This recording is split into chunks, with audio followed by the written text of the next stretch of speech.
Hey guys, it's Savannah, and today's video we are going to be doing a reading wrap-up of all the books that I read in March and April. It has been a long time since I've talked about reading because I was in a reading slump, to be completely honest, and I just was not feeling it whatsoever. And so let's get into it.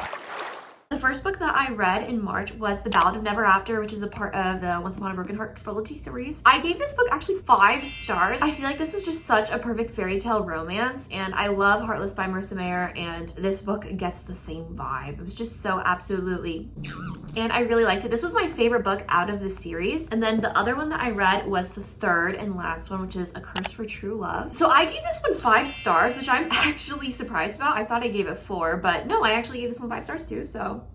I'm trying to talk about it without giving spoilers because something crazy happened at the end of the second one, which is like what this entire thing is about. But the beginning, first 93 pages drag a little bit because we don't get a specific character until like page 93, which is kind of ridiculous because that's one of the main things that people come to these books for. But I really enjoyed this. I thought that they developed everything so well, and the turn of events after the end left my jaw on the floor. It was so bad. I kind of wish that I got more of the happily ever after. I feel like I kind of left off just like, oh, and here we go. Reading this series, I found that mood reading is just so important for me to not get into book slumps, because when I'm choosing the books that I want, it doesn't feel like a chore and it doesn't feel like an assignment, and I enjoy it more. So that was a good lesson. The next book that I read was The Seven Husbands of Evelyn Hugo, which I read for my 24-hour reading challenge. That was a fail. It was so bad.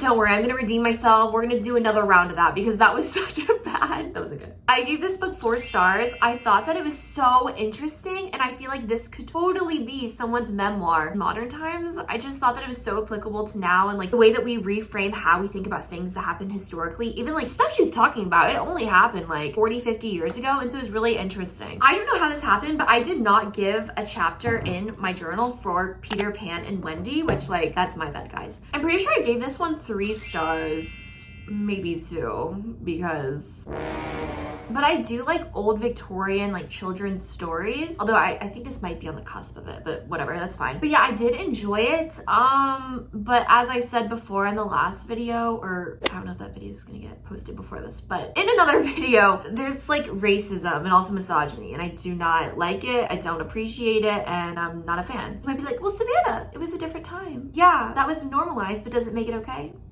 No, it doesn't. So yeah, not a big fan of that. I thought it was just interesting. I think it did help me get out of a reading slump because I feel like children's literature is just so accessible and almost nostalgic for me. So I like that part, but yeah, I'm not gonna reread it, and I don't want that book on my bookshelf, to be honest. The last book that I read was Anthropocene Reviewed, which I have been working on for months at this point. I gave it 5 stars. We all know I'm a John Green fan, and nonfiction essays are absolutely so I love the Dear John and Hank podcast so much, and I feel like you can hear John Green's voice so clearly in this, and he's so vulnerable in telling about his life. I feel like one of the things he talked about is how in his fictional works, it felt like people were trying to find him within his characters, and that when he's the main character in his own book, he's able to say his own opinions and thoughts, and I really like that. And then our last book is My DNF. I think I also tried reading this in the 24-hour reading, and I just don't feel like this was for me. Like, I feel like people would enjoy this, and I know people do, and so I want to give this to someone that will enjoy it, and so I'm gonna give it to my sister, or like maybe my boyfriend's mom. We'll see. Just someone that will enjoy it, because